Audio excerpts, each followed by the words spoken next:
Assalomu alaykum va rahmatullohi va barakatuh. Omonmisizlar, birodarlar. Ramazon oyi 26-kuni 2025-yil 26-mart sanasi. Sport bilan 100 kun nomli challenge'imizni 8-kunidamiz. Bugun sizlarga bir hikoyat bermoqchi edik. Sulton Mahmud davrida bo'lgandi bu hikoya. Kunlardan birida Sulton Mahmud, ya'ni Usmoniylardan bo'lgan podsho, oddiy kiyimlarda vazir bilan aholini holatini bilish uchun, qanday turmush sharoitini kechirayotganini bilish maqsadida oddiygina fuqarolar kiyimini kiyib yo'lga chiqishib Istanbul ko'chalarida yurishar ekan, adashmayotgan bo'lsam. Bir ovqatlanish uchun choyxonaga kirishadi. Choyxonaga kirib qarashsa, bir yoshi ulug'roq mo'ysafid otaxon xizmat qilib yurgan bo'ladi hammaga.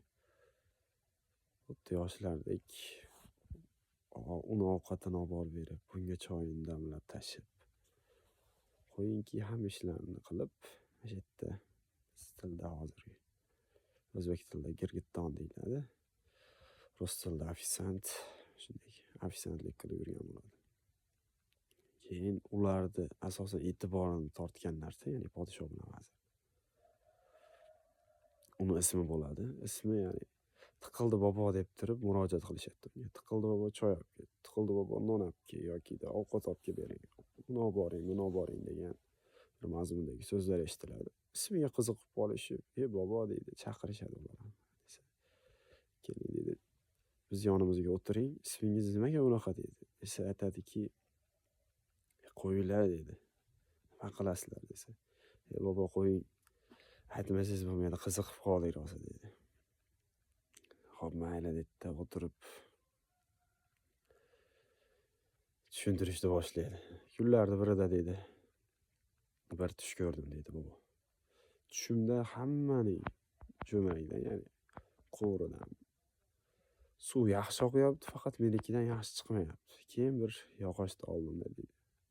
Yog'ochni olib, uni ichiga nimadir tiqilib qolgandir deb surishni boshladim deydi suv ichiga. Qarasam, undan ham juldirab qoldi, tomchilab. Ya deydi, ichida haqiqatdan nimadir bor ekan deb turib, yaxshiroq tiqqandim, haligi umuman chiqmay qoldi deydi. Shunda bir g'oyibdan so'z keldi deydi. Eshitildiki, tiqildi bobo, tiqildi endi. Suv chiqmaydi degan so'z qulog'imga jarangladi deydi. Shundan keyin nimaki ish qilsam o'xshamadi deydi. Bunday ish qilib ko'rdim, bozorda ishladim, bunday ish qilib ko'rdim, ya'ni o'xshamadi deydi. Shundan beri nomim, ya'ni ismim Tiqildi bobo bo'lib qoldi deydi. Keyin deyishib turib podsho vazirga aytadi, bu tog'ani, ya'ni bu mo'ysafidni eslab qol deydi.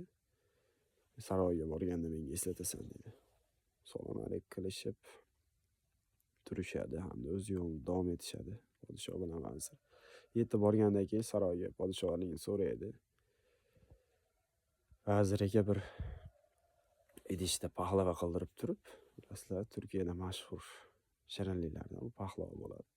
Pahlavani soldirib jo'natadi. Vazir borib aytadiki, boya siz bilan ko'rishgan podshoh edi. Salom aytdi hamda shu hadyani berib yubordi deydi. Berib yubordi desa, xursand bo'lib, rahmat, o'zi shirinlik yemaganimga qancha bo'lgandi. Maza qilib endi kechki payt yeyman degan maqsadda bir chekkaga olib qo'yadi. Rahmat aytib vazirni kuzatadi. Kechki payt xursand bo'lib pahlavani olib ketyapsa, aytgancha bu narsa yo'lida ko'tarilib. Podsho u pahlavalarni har birini ichiga bittadan oltin tilla soldirgan bo'ladi. Tiqildi bobo kechki mahal ishdan qaytar ekan, pishiralar ko'tarib ketyapti. Bir fikr paydo bo'lib qoladi miyasida. Shuncha vaqtdan beri shirinlik yemadim. Hozir ham yemasam nima bo'ladi? Shuncha yemay yurgan narsam deydi. uni sotayda deydi, issiqqina sultonni saroyidan kelgan narsa deydi. O'rniga bir 2 kunlik oziq-ovqatim keladi deydi. Bozorga olib borib turay deydi. Issiqqina podshoh saroyidan kelgan pahlavalar bor, olib qolinglar deydi. Desa bir yoshroq inson kelib turib, "Bobo qancha bu?" deydi. Desa, "Falon so'm" deb turib narxini aytadi. "Bo'pti, beringchi menga" deydi. Shunday sotishadi. Keyin u 2 kunlik xarajatini olib uyga qaytadi. Haligi pahlavani sotib olgan odam borib turib, bir tishlasa, tishi nimagadir uriladi. Qarasa oltin tilla bo'ladi. Tilla chiqadi. Tilla tanga. Ko'rata uni tishlaydi, bitta tanga chiqadi. Uni tishlasa yana tilla tanga chiqadi. Yo'inki hammasidan bittadan tilla tanga chiqadi. Olib turib, ertasiga yana podshoh shu asnosida 30 kun jo'natadi adashmayotgan bo'lsam. U har kuni sotadi. Haligi unga klient bo'lib oladi. Klient bo'lib turib aytadiki, "Menga" deydi, "Jinday arzonlatib bersangiz, bobo" deydi.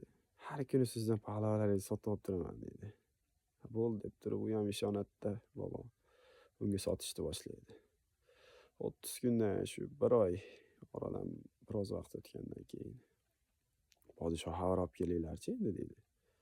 O'zgarish bo'ldimikin boboda?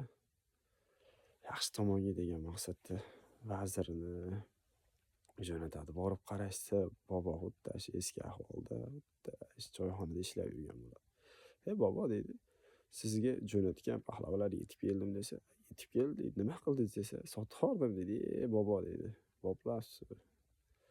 Bu pahlavalarda har birining ichida bittadan tilla bor edi" deydi. "Bo'pti, qo'yaring" deydi. "Biz bilan yuring saroyga" deydi. Saroyga borishib turib, podshoh aytadiki vazirga, "Bunga bir belkurak beringlar" deydi.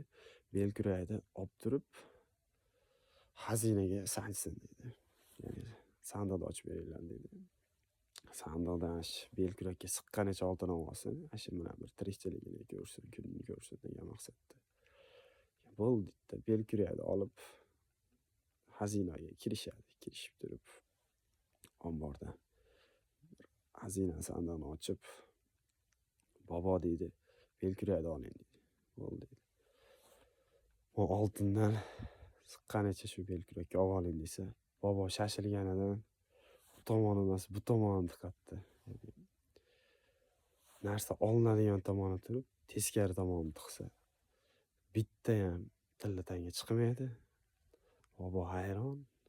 Bobo" deydi, "Bopladingiz" deydi. "Bo'lmabdi bu" deydi. Podshohga borib yetkazishadi. "Bu ish bo'lmadi" desa, podshoh deydi, "Ha mayli" deydi. "Boboni" deydi, "Istanbulda bo'lsanglar, tog'li shu Uskudar degan joy bor. Uskudarga boringlar" deydi. Uskudarga olib borishib, bir tosh tanlasin bobo deydi. Vazirga aytayotgan so'zi. O'sha toshni otsinki, qayergacha tushsa, o'sha yergacha beringlar, o'sha yerda uy solib, bog'roq qilib, kunini ko'rsin, ro'zg'or tebrasin deydi. "Bo'ldi" deydi. Borishadi askarlar bilan vazirlar birgalikda Tiqildi boboni olib. Dasa aytadiki, "Bobo" deydi, "Endi bu yerda tosh tanlang" deydi. Tog'li joy bo'ladi. Tepalikdan pastlikka qarab otish kerak bo'ladi. "Bo'ldi" deydi, oladi. Tosh topdi. Bobo tosh qidirib qoladi aytgancha. Tosh qidiryapsa, bir o'zidek keladigan xarsang tosh tanlaydi. "Endi nima qilay" desa, "Endi ko'taring bobo" deydi. Bo'ldi. Haligi toshni ko'tarar ekan, boboni bosib qoladi. O'sha yerda bobo o'ladi, Tiqildi bobo. O'sha yerga dafn qilishib, qaytib kelib Sulton Mahmudga tushuntirishadi, holat shunday bo'ldi. Tosh tanlanadi, katta tosh tanlab qo'ydi. O'sha yerda bosib qolib vafot etdi, dafn qilib, janozalarini o'qib qaytdik desa. Shunda Sulton Mahmud mashhur gapini aytgan. Ya'ni aytadiki, "Bermasa ma'bud, ne aylar Sulton Mahmud" degan ekan. Ya'ni qadar qulfini buzib olmaydi deydi. Alloh yozgan taqdir bitil bo'ldi. Bo'ladi degan narsa bo'ladi. Ya'ni bironta inson uni tahrirlashga kuch-quvvati yetmaydi. Shunday. Sog' bo'linglar, omon bo'linglar. Sizlarni aytib qo'yinglar. Assalomu alaykum va rahmatullohi va barakatuh.